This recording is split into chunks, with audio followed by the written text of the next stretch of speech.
সাফ অঞ্চলের প্রতিযোগিতায় বাংলাদেশ জাতীয় দল সফল না হলেও বয়সভিত্তিক পর্যায়ে বাংলাদেশকে সফল বলা যায়। বয়সভিত্তিক পর্যায়ে একাধিকবার ফাইনাল খেলার পাশাপাশি 3টি শিরোপা জিতেছে বাংলাদেশ দল। অনূর্ধ্ব 15, 16 এবং অনূর্ধ্ব 20 দলের হয়ে শিরোপা আছে বাংলাদেশের। এবার বাংলাদেশের টার্গেট অনূর্ধ্ব 19 দলের হয়ে শিরোপা জয়। ভারতে অনুষ্ঠিত অনূর্ধ্ব 19 সাফ চ্যাম্পিয়নশিপের সেমিফাইনালে এর মাঝেই পৌঁছে গেছে বাংলাদেশ। গ্রুপ পর্বে নিজেদের প্রথম ম্যাচে মালদ্বীপের বিরুদ্ধে 2-2 গোলে ড্র করেছিল ছোটনের শিষ্যরা। সেই ম্যাচে বাংলাদেশের হয়ে গোল করেছিলেন অধিনায়ক ফয়সাল এবং রিফাত কাজী। পরের ম্যাচে ভুটানের বিরুদ্ধে ডমিনেট করেই ম্যাচ জিতে নেয় বাংলাদেশ। অধিনায়ক ফয়সাল, মোর্শেদ আলী এবং সুমনের গোলে 3-0 গোলের জয় পায় বাংলাদেশ। সেই সাথে গ্রুপ চ্যাম্পিয়ন হয়েই পেয়ে যায় সেমিফাইনালের টিকিট। সেমিফাইনালে বাংলাদেশের প্রতিপক্ষ হিমালয়ের দেশ নেপাল। আগামীকাল 16ই মে বাংলাদেশ সময় বিকেল 4টায় শুরু হবে ম্যাচ। এই ম্যাচটি সরাসরি সম্প্রচার করা হবে স্পোর্টস ওয়ার্ক ইউটিউব চ্যানেলে।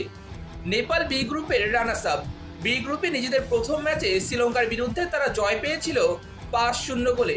তবে পরের ম্যাচে ভারতের কাছে হজম করেছে 4 গোল।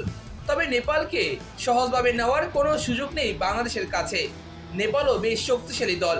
এই ম্যাচ জিততে হলে সবটা উজাড় করে দিয়ে খেলতে হবে বাংলাদেশকে। বাংলাদেশের এই দলটা অবশ্যই বেশ শক্তিশালী। অধিনায়ক ফয়সাল দলটার সবচেয়ে বড় তারকা।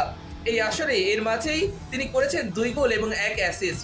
এছাড়া অনূর্ধ্ব 17 এশিয়ান কাপ বাছাই পর্বে ম্যাকাওয়ের বিরুদ্ধে একাই করেছিলেন 4 গোল।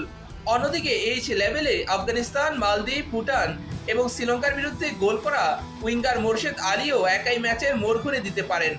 ডিফেন্সের সেন্টার ব্যাক মিঠু ও আশিক দারুণ সলিড। ফরওয়ার্ড লাইনে ব্যাকআপ হিসেবে দলের সঙ্গে মানিক রয়েছেন। বয়সভিত্তিক দলের হয়ে পাকিস্তানের বিরুদ্ধে জোড়া গোল ও ম্যাকাওয়ের বিরুদ্ধে গোল আছে তার। তবে দলে থাকা দুজন প্রবাসী ফুটবলার এখনও সেই অর্থে কোনো সুযোগ পাননি ম্যাচ খেলার। ভুটান ম্যাচে জয় প্রায় নিশ্চিত হয়ে যাওয়ার পরেও দুজনের একজনকেও সামান্য গেম টাইম দেওয়ার প্রয়োজন মনে করেননি হেড কোচ ছোটন।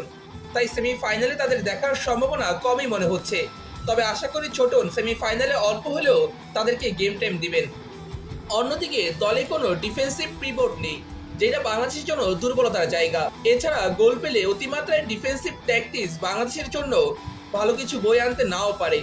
নেপালের বিরুদ্ধে হেড কোচ ছোটন ফুটবলারদের কিভাবে ব্যবহার করবে সেইটার উপর নির্ভর করছে সবকিছু। আশা করি আগামীকাল প্রত্যাশিত ফলাফল পাবে বাংলাদেশ দল।